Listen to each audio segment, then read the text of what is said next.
When we look at and compare these two franchises in the Dallas Cowboys and the Philadelphia Eagles, they are headed in two different trajectories. One is trending up, and one trending down, or you could just say it's very stagnant. What's up, it's your boy Cintron. Come back at you with another analysis video, and I kid you not, that's my real name. Today, we're going to be looking at the Eagles and their playoff potential, as well as the Dallas Cowboys and their playoff potential. How these two teams seem to be headed in two different directions, and they're kind of at a crossing point, and converging. Like I said, heading in opposite directions. First, let's look at the Eagles here, because I am an Eagles fan.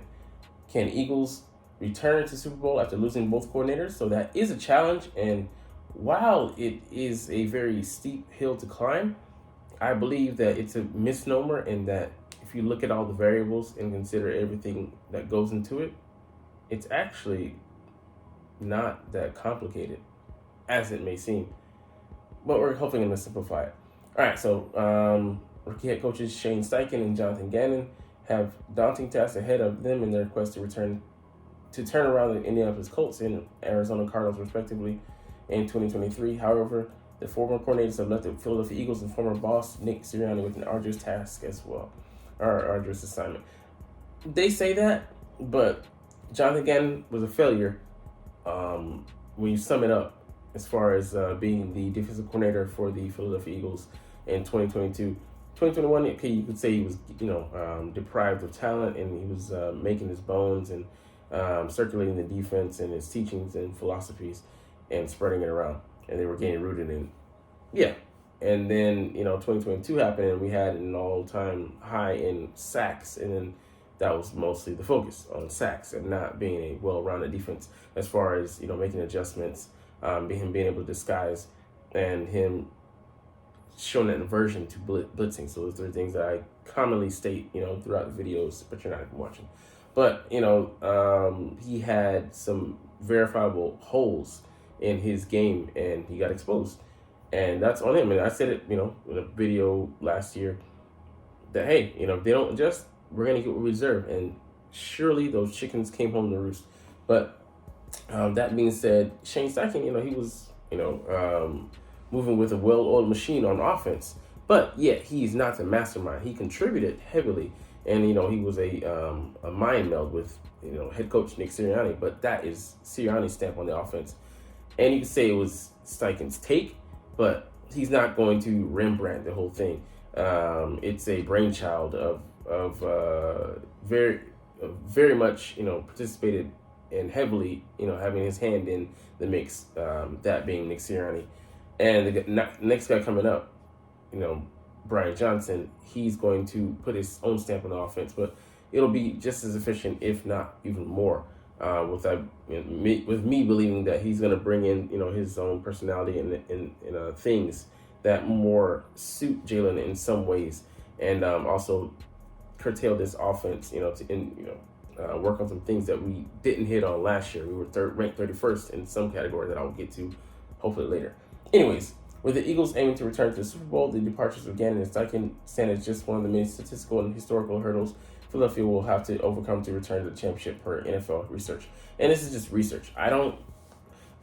It's important to know the history, like historical context is important, just to know what you're fighting against, but that's it. It makes or breaks a season not, because we can care less about the stats. The number one stat is winning the Super Bowl. Like, the Kansas City Chiefs weren't the better squad, holistically speaking. They had the superior talent at quarterback. I'll give you that, but he still got outperformed in the Super Bowl. They didn't have the best defense. They were playing a number of rookies. That didn't matter because they came out and won the game. So it all, it washes over everything. The best detergent to wash the dirty laundry of losing, incompletion, of imperfection is winning. It's the detergent, the deodorant that covers all BO. Anyways, yeah, I don't care less about statistics and historical hurdles that have to face.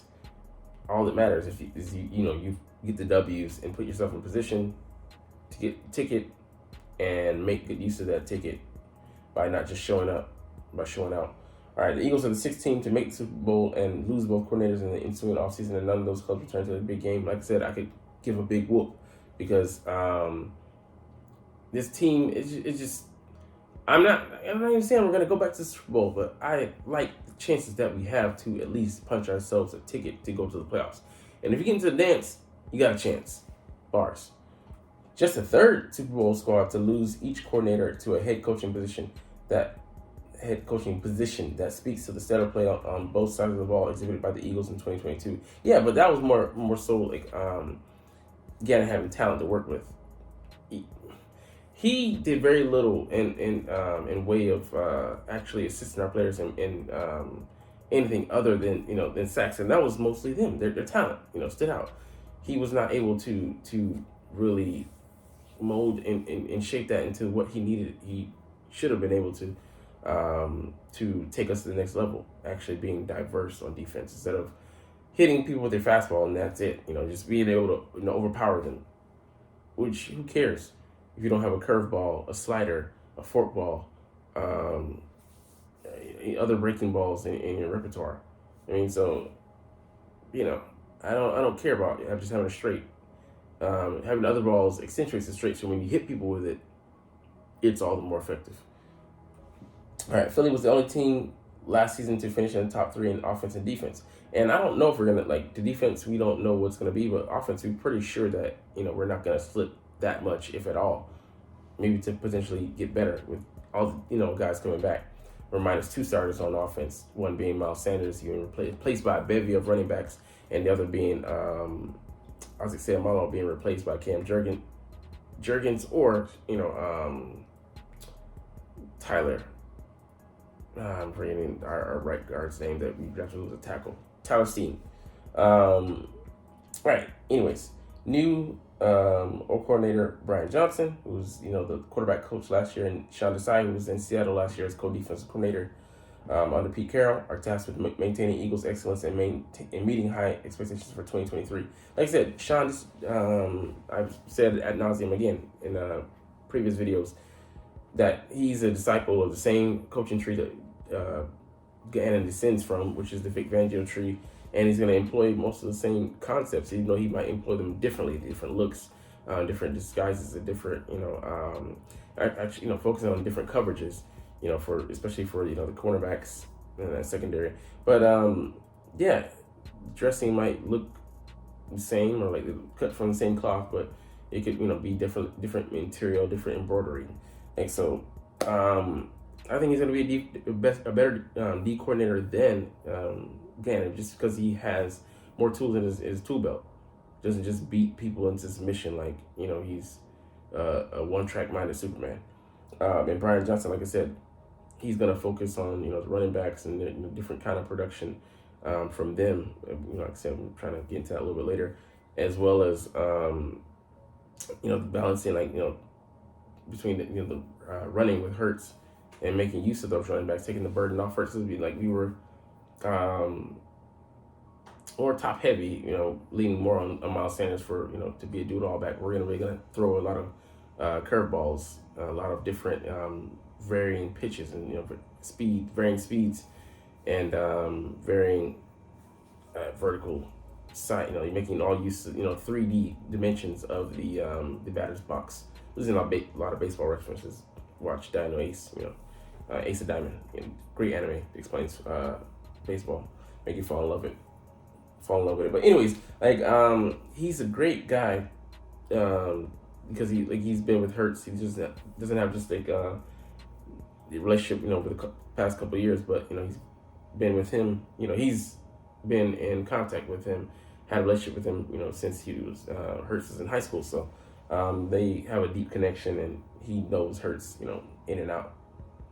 So anyways, however, coordinator conundrums aren't the only numbers going against Philly in 2023. So they're talking about a schedule, and we have the most difficult schedule in the league. 56, pretty much 57% opponent win percentage. Yeah, it's gonna be tough, man. It's gonna be this schedule is gonna make or break us. It's gonna really prove that if we're pretenders or not. I mean, there's no hiding, especially I think it's like the middle of the, schedule to like close to like week 13 or 14, something like that. We're gonna be tested like almost every week with a playoff team slash playoff potential with like the New York Jets. They have high potential this year, them acquiring Aaron Rodgers. But it makes for an interesting climate, interesting challenge. You want to be tested. You want your metal tested. You don't want to shy away from those challenges. But yeah, the only playoff squad emerging from the half dozen teams that did make the playoffs. So let's reread it here. In 2023, 5 of the last 6 teams with the hardest strength of the schedule didn't even make the postseason, much less the Super Bowl.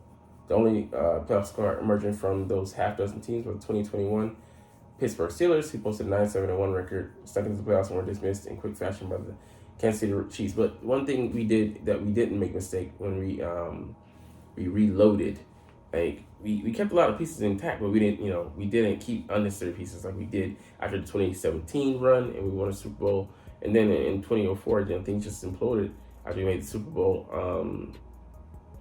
What do you call it, with Donovan McNabb and crew, just kind of some injuries, and we were more so top heavy. So when he got hurt and other people got hurt, like it was game over. We didn't have a chance to challenge. We didn't make the playoffs that year, like I mentioned here. But no NFC team has lost the Super Bowl and returned the following season. I'm not concerned with these historical notes. I'm concerned with what the 2023 Eagles are going to go out there and do on the field, and just like I said, with the drive and discipline and passion and will to get better, will his team to victory, to be the best team, just at the very least the best team that it can be. I'm not concerned with Jalen Hurts and his leadership of this team. Like I've said so many times, he corrected the freaking head coach in the Super Bowl. Hey, get on task, focus on the task at hand. Stop teasing these guys on the sideline. We're up 10 points. Yeah, it's cool, but like, he's chastising the head coach. That speaks volumes about his mountains, about his maturity. And we missed the playoffs, and then we lost the wild card round in 1981. Irrelevant stat. Completely different teams. This team had nothing to do with that team. Completely different makeup. No player from that team. Nobody even on the coaching staff is maybe even a remnant from the 2005 playoffs. But anyways, like, they're saying that Jalen Hurts and talent-laden squad is hungry to erase the sting of last season's Super Bowl loss. And that's the thing. This team is freaking hungry. Like, Hurts, he's freaking motivated. He even goes on to talk about it. Like, we'll talk about it in the article. Like, there's nothing like the thrill of just pushing yourself. Like, pushing yourself and challenging yourself, like, to be the best. And forever keeping that at, the top. And letting it fuel you. Like, yeah, it's a never-ending journey, but never being satisfied. Yeah. History is against the Eagles, but who the fuck cares, man? They've already gone out and, done what many didn't even think they could do last season. I didn't have them going into last year as a Super Bowl contender. As far as, like, in making Super Bowl and like, thinking that they were going to do that. But after we hit week 8 and we were 8-0, man, we all started to freaking believe. But anyways, let's look at the other side of the coin, the flip side down there in Texas. And this is just a cryptic title. Dak Prescott mirroring Tony Romo's playoff struggles for Dallas. And like, that's just, I'm not here to laugh. I'm just here to analyze in earnesty. That's not good, man. And we'll look at this actual record, but it's eerily similar because Dak was being touted as the quarterback that was going to, supersede Romo, be better than him, have a higher ceiling. And yet he's only in year 8, but we were singing the same tune about one Tony Romo, somewhere year 9, I want to say, in close to the precipice of his career. And along came, shiny, bright-eyed, not ready apparently, but we, figured out wrong. Rookie named Dakota Rain Prescott. Let's get into the article, man. Can Dak Prescott, quarterback, Cowboys a playoff success? I'm not, and this is not me not being a hater, this is just me being a realist. I'm not saying that he can't, but just, he's in year 8. The track record speaks for itself. The best indicator of future success is the past. That's all we have to look at. That's all we have to judge on. You can prognosticate all we want, and try to project this, and grab indicators for the future on these stats, and yeah, there's some next gen stats out there that just will blow your mind. That being said, Dak has not gotten it done. So let's dive into the information. All right. Anyways, as the Dallas Cowboys' quest for a sixth Super Bowl triumph carries on into 2023, postseason pressure is already building. Never mind that training camp has yet to kick off in Oxnard, California, where they annually hold the training camps.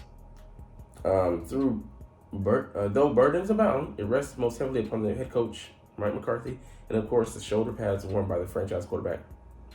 Thus, Dak Prescott, who has admitted feeling a sense of urgency. Yeah, he said he's in year 8. He's about to turn 30, and he's feeling, the desire, sense of urgency, well known within him to go out there and win.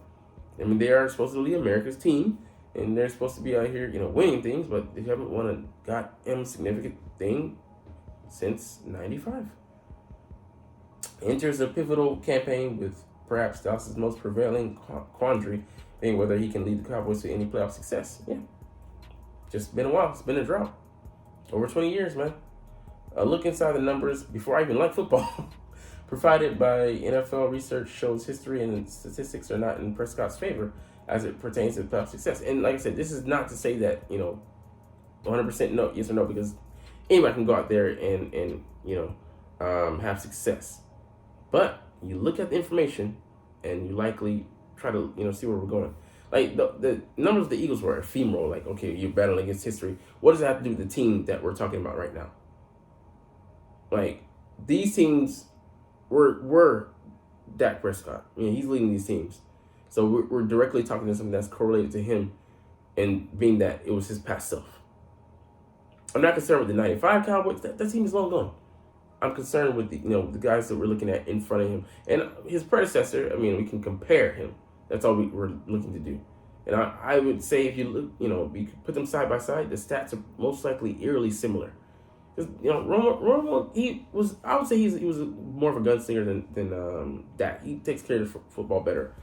That being said, like, they're good quarterbacks, and like Romo could be pretty good, and Dak can be in spots as well when he gets out of his own way. But the results are about the same, man. All right, since their last Lombardi Trophy was hosted at the conclusion of Super Bowl 30, the Cowboys have yet to return to the NFC Championship game, posting a dismal 0-7 mark in the divisional round. And yeah, they've won in the wild card. They were ousted in 2021, won last year against Tampa Bay, an inferior opponent. So I mean, beating up on the guys you're supposed to, but when it comes to being up against a challenge, you fall flat. Three of those losses, including last season's defeat against the San Francisco 49ers, have come with Prescott under center. So that's three. That's just about half. And he's become one of 5 QBs in the Super Bowl era to start 3 or more divisional tilts and go winless. Yeah, just not a good track record. You got to get that monkey off your back, so to speak. Once Steve Young was able to do it, I mean, if they're able to even just advance beyond the division round, that would do wonders for their confidence. They just haven't been able to do it. Who's the last to do so? Well, it was current CBS analyst and former Cowboys QB1 Tony Romo, who Prescott succeeded in Dallas. The Cowboys are the only franchise with 2 quarterbacks to play in 3 or more divisional round games without winning one. Damn. Long gone are the days of Hall of Fame quarterbacks greats Roger Staubach, 1960s, 70s, and Troy Aikman of the 90s, in early 2000s, before he had to retire from concussions, whose reputation was born of playoff conquest and clutch play that saw them go 5-2 and 4-1 respectively in the divisional round. And yeah, those teams were far more well built. Roger Staubach, I have to look into the information, but he had some threats. The Olympian receiver Bob Hayes. So I mean, he had great weapon that they had to change the coverages. He quite literally changed the coverages on the defensive side in the game, just specifically to defend him.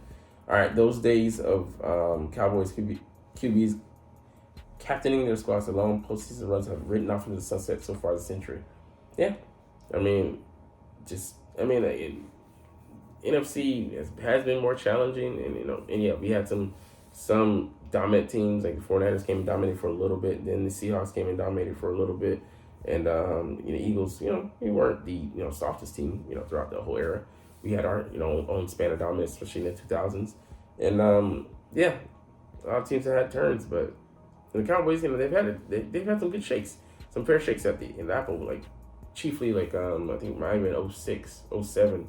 Yeah, when they were number one seed and they just freaking blew it. The Giants came and beat them. Yeah, just they dropped the ball with a great chance. Prescott's been the Cowboys starter since his rookie season. Yeah, when Tony got hurt, he was able to step in and hasn't missed a beat except for injury thus far. He's become a beloved teammate, earned a pair of Pro Bowls, offered up brilliance in games, produced regular seasons with elite play, and led Dallas to 5 winning campaigns and 4 playoff appearances. Like, yeah, I mean, if you just looking at that, that's a solid career. That's a pretty good career. It just isn't going the way that they would like it. I mean, they want to be competing for championships. They're supposedly, like I said, America's team, and they've won 5 championships, but they haven't been relevant in quite a while. Unfortunately, he's just 2-4 as a postseason starter, 61-36 in the regular season, sparkling. Just like one Tony Romo had a great regular season record, but just was a dud when it came to the playoffs. Prescott's 33% playoff win percentage is the second worst over the last 10 postseasons among 23 quarterbacks with 5+ playoff starts, trailing just Alex Smith. And Alex was not chopped liver, but I mean, he didn't have a supreme amount of weapons. But I mean, he had a decent amount, definitely a decent amount, and some overpowered ones as well. But he just, he couldn't, elevate them, whereas Patrick Mahomes has been able to do that. Just like a tale of 2 quarterbacks. Interestingly enough. Was that the best he could do? Maybe. But picking nits on Prescott's pair of playoff wins doesn't bode well statistically either. Prescott quarterback Dallas to playoff wins in 2022 and 2018 seasons over the 8-9 Tampa Bay Buccaneers and 10-6 Seattle Seahawks, and that was like it was quality victory. And yeah, he had a good offense, but he just couldn't get out of the way because the next round they got bounced. It just he hasn't been enough. He's just, I wouldn't say he's collapsed in the clutch, but he just hasn't been able to elevate his team, and that's something they got to figure out there in Dallas. What do we got to do to step up to the next level? The 18-15 combined record of those Prescott opponents adds up to the lowest opponent win percentage in playoff wins among 109 quarterbacks to win multiple postseason contests in their career. And it just shows you that, just like I said, you can shine in the regular season, but people only talk about what you do in the postseason, like when it marks your career, like rings, accessories, jewelry. He's got the same number of playoff wins as Jalen Hurts, and Jalen's been in the league. This is going on his 4th year, half the time that Dak has been in. Statistically speaking, the playoff deck is stacked against Dak. Regardless, there's another big season ahead for Big D and for the Cowboys to return to the Super Bowl for the first time in nearly 3 decades, 30 years. Prescott will need to stiff arm the history and the numbers going against him. Like I said, we're those numbers are directly tied to like the previous couple seasons, and they haven't been able to measure up to the elites in the conference or in the NFL. So like I said, they're not also Rams, but for the name and weight that they carry, they're just not living up to the legacy. And is that me being a hater? No, I'm just calling it as it is. You can say I'm being a hot Eagles fan and you're looking at your recent success. Let's call it what it is. I wouldn't even say it wouldn't make me feel great because they're a rival, but I'd love for Dak to prove me wrong. That's all he can go out there and do. So we'll see, but man, like that. I mean, just honestly speaking, I'm not taking a jab here. That would have to drive Cowboys fans crazy. You guys crazy. Having some potential, and then like you guys overinflating yourselves and like believing the delusional hype, getting pumped up, and then getting yourself lowered back down to earth every season. When 12 wins, 2021, 2022 is not bad. But is a little bit of that fool's gold? You tell me. Anyways, let's get up out of here. Watch this Cowboys piss off of me. I try to be impartial and non-judgmental and earnest and see it through, your lens as much as I could. And give you a fair shake. But anyways, as always, you know what it is. It's Fly Eagles Fly. And let's motherfucking go. Like, comment, share, subscribe. Thanks for watching. Check me out at Cintron, Cintron Anime, Cintron Life, or Cintron Laughs, or other social media.